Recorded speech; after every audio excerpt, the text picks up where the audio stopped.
Ich lade euch nur hier ein, mit mir gemeinsam auf eine Reise zu kommen in mehr von euch selbst, in euer Herz, weil meine ganze Arbeit, die ich mache mit den Menschen, die zu mir kommen, ist alles über das Herz. Es geht alles über das Herz-Seelen-Portal. Das heißt, ich teile alles nur aus dem höchsten Service und dem höchsten Wohle von meinem Herzen zu eurem. Und wenn ihr euch noch nicht bereit fühlt für Wissen oder Informationen aus diesen Räumen, die wir gerade angeschnitten haben, dann ist das okay. Dann kommt einfach irgendwann wieder zurück in dieses Video. Und wenn ihr Interesse habt, dann bleibt auf jeden Fall dabei, weil es könnte jetzt sehr spannend werden. Hast du wunderschön erklärt. Danke dafür erstmal. Gerne. Ja, ihr Lieben, also es ist wirklich so, dass ihr wisst ja, ich habe neulich auch mal ein Video geteilt zum Thema, weil du das gerade angesprochen hast, dass du verschiedene Dinge in dir vereinst, dass auch viele von uns in unserer DNA, also auch Engel-DNA haben. Siehst du das auch so, dass das wirklich verschiedentliche Stränge sind, die wir mitbringen durften vielleicht oder die wieder aktiv geschaltet werden können? Ja, die Frage ist natürlich auch erstmal, weil es gibt, was Enge anbelangt, sehr, sehr viele verschiedene Ideen und Konzepte. Und wenn du möchtest, können wir uns kurz durch die Konzepte navigieren, die ich aus meinen physischen extraterrestrischen Kontakten kenne, weil Mhm. es gibt nämlich eine extraterrestrische Spezies, die in dem Raum vom Jupiter lebt, die Charistos. Und diese Wesen können sich manifestieren und demanifestieren, sind extraterrestrisch. Extraterrestrisch bedeutet Wesen, die nicht von dieser Erde kommen, extraterra, nicht von dieser Erde. Und Mhm. trotzdem in unserem Sonnensystem oder darüber hinaus existieren können.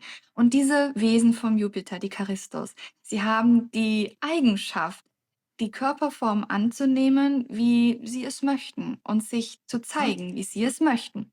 Und diese Charistos sind Lyra-Spezies. Lyra übrigens sind keine Katzen, wie leider oft sehr falsch verbreitet wird in der New Age Community. Lyra-Leute sind Leute wie du und ich, die Haare auf dem Kopf haben, die Haut haben, die in verschiedenen Hautformen sind. Sie haben ihre Fingerchen, sie haben ihre Arme, ihren Kopf, ihre Beine, ihren Körper. Das heißt, sie rollen nicht, sondern sie können laufen. Sie haben einen Po, mit dem sie sich setzen können und vielleicht auch keine Haare, aber das sind Lyra-Attribute. Und diese Wesen von dem Jupiter, Charistos, sind Lyra-Leute. Und sie sind oft in der Erdgeschichte erschienen und haben sich gezeigt, wie man so kennt, Erzengel Michael in Mhm. Rüstung und Gewand mit Flügeln und viel Licht um einen herum. Die Wesen und die Spezies von den höheren Räumen haben viel Licht um sich herum, weil sie viel Energien manifestieren um sich herum und viel Bewusstsein um sich herum tragen. Sie haben sozusagen ihren Lichtkörper aktiviert. Das ist aber nichts, was nur die Wesen können, die aus anderen Räumen können. Auch ein Mensch kann dieses Licht manifestieren und kann einen Lichtkörper in sich aktivieren. Vielleicht ist das hier, wo die Konzepte sich miteinander vermischen. Einmal die Wesen von den anderen Räumen, die so viel Licht in sich aktiviert haben, dass sie einen Lichtkörper haben. Und mit der Lichtkörperaktivierung als Mensch aktiviert sich die Genetik, aber es ist eigentlich nicht mehr und nicht weniger, als dass ihr mehr von eurem Bewusstsein in euch aktiviert. Letzten Endes all das, was dargestellt wird wie Engel, sind alles Lyra-Wesen, Spezies, die lyrische Erscheinungsmerkmale haben, sprich Verwandte von uns sind, aber eben aus verschiedenen Bewusstseinsräumen kommen und damit etwas weniger physisch sind. Übrigens, je weniger Bewusstsein, umso physischer ist eine Person. Je höher das Bewusstsein und so mehr Licht, umso weniger physisch ist eine Person in einer Welt mit geringerem Bewusstsein. Eine Person mit einem sehr hohen Bewusstsein in einer Welt mit einem sehr hohen Bewusstsein ist in dieser Welt sehr physisch. Das ist auch eines der Geheimnisse, die ich habe, weshalb ich hier in dieser Welt mehr semi-physisch bin und verschwinden kann aus euren Realitäten, da ich nicht in dieser Welt eigentlich mehr gehöre. Aber ich wähle, in dieser Welt zu sein, um das Bewusstsein hier in dieser Welt zu verankern. Und so habe ich hier sehr oft einen sehr starken Schimmer von Licht um mich herum. Teilweise auch auf Fotos, wenn man Bilder von mir sieht, sehe ich, wie halb durchsichtig aus, wie ein halber Geist. Aber das liegt daran, weil ich einfach ein höheres Bewusstsein habe als die Welt, in der ich bin und dadurch semiphysisch erscheine. Das heißt, Physis bestimmt letzten Endes das Bewusstsein, was ihr tragt in der Welt, in der ihr euch befindet.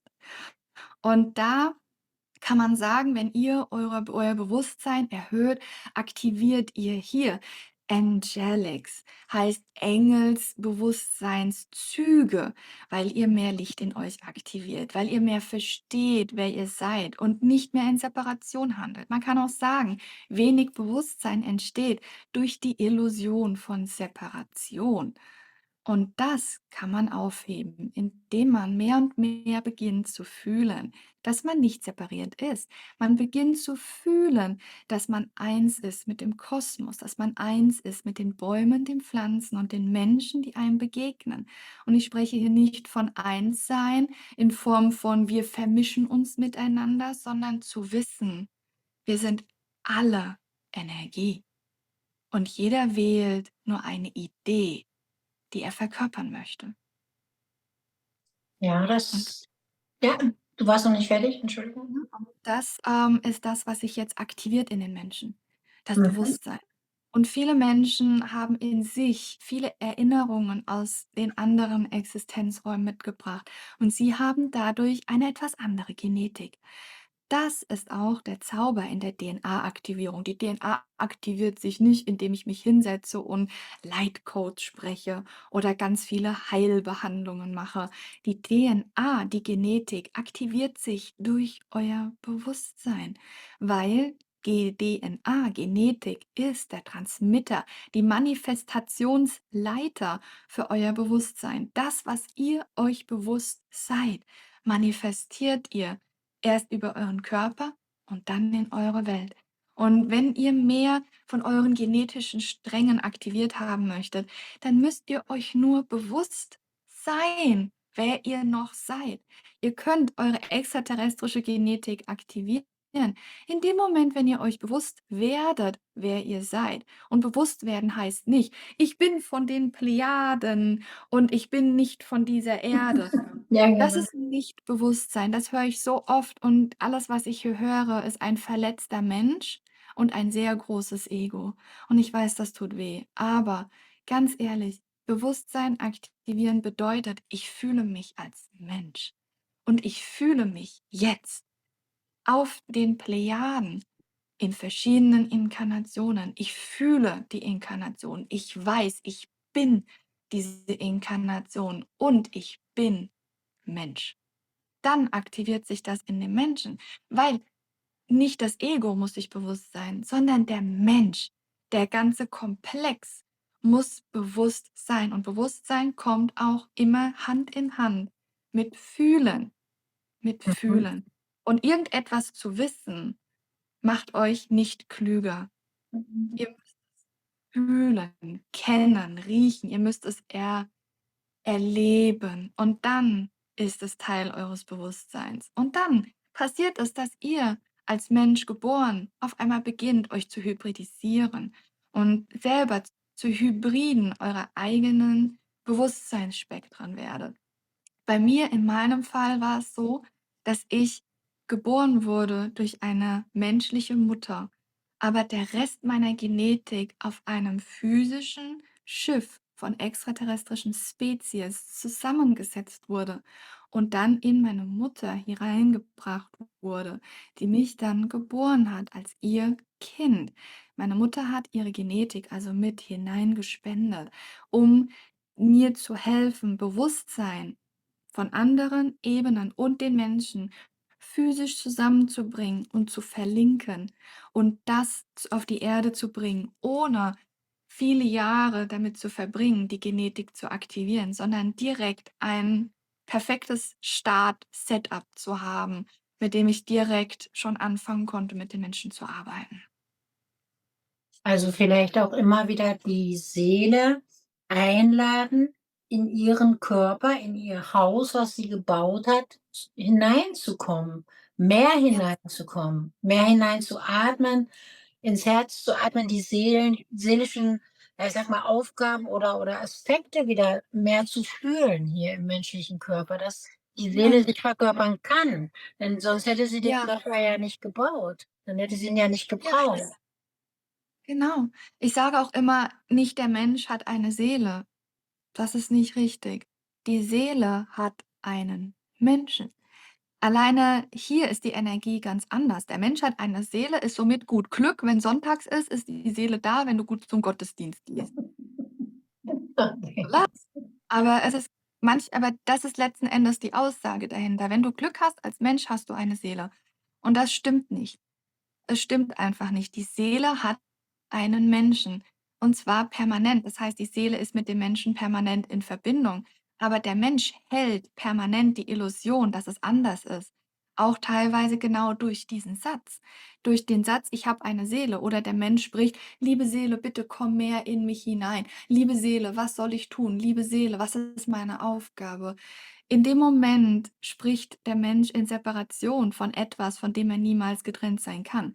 In dem Moment, wenn ihr wirklich versteht, dass ihr eine Seele seid, die eine menschliche Erfahrung habt, dann gibt es kein Außen mehr, dann gibt es nur noch ein Ich bin. Und das ist eigentlich der ganze Zauber. Ihr dürft einfach nur verstehen, dass ihr als Seele eine menschliche Erfahrung habt. Ich drehe es auch manchmal gerne um und sage, dein Mensch möchte gerne ein Starseed sein. Mhm, ja, kann Die ich Seele verstehen. ist das schon alles. Also, Das ich drehe das um, wo die meisten Menschen sagen: „Du musst deine Seele bitten. Deine Seele hat das und das. Deine Seele hat den und den Plan.“ Dreh das mal um und mach mal der Mensch hat den Plan. Dein Mensch hat ein Problem. Dein Mensch hat mhm, Verzweiflungen. Und dann beginnt die ganze Dynamik, sich anders zu bewegen. Das ist zum Beispiel eine der Hausaufgaben, die ich früher in den Coachings gegeben habe. Als ich gesagt habe: „Dreh doch mal bitte um und sag nicht, meine Seele, sondern sag, dein Mensch.“ Übersetze, was du formulieren möchtest und warte, mein Mensch hat gerade den Mangel. Mein Mensch fühlt sich alleine, weil die Seele selbst hat diese Energien überhaupt nicht. Der Mensch, der menschliche Erfahrungsaspekt der Seele hat das. Es ist mhm, keine Trennung, es ist nur eine Illusion. Und ich weiß, man hört das oft, es ist alles eine Illusion. Ich stimme dem zu, aber nur zu einem gewissen Grad. Alles ist Illusion, ja, aber es wird zu eurer Realität, wenn ihr es als realistisch seht. Und in dem Moment, wenn ihr es als real nehmt, dass ihr getrennt seid von eurer Seele, dann muss das eure Realität sein, aber in der Basis ist es nur eine Illusion. Wenn ihr eine Realität wieder zu einer Illusion machen könnt, dann habt ihr schon einen großen Schritt in eure persönliche Meisterschaft gemacht. Und dazu gehört es einfach die Illusion, dass ihr eine Seele habt, zu lösen und zu wissen, ich habe eine menschliche Erfahrung und ich bin meine Seele. Und dann wird das zu eurer neuen Realität und das ist ein ganz anderes Setup zu leben.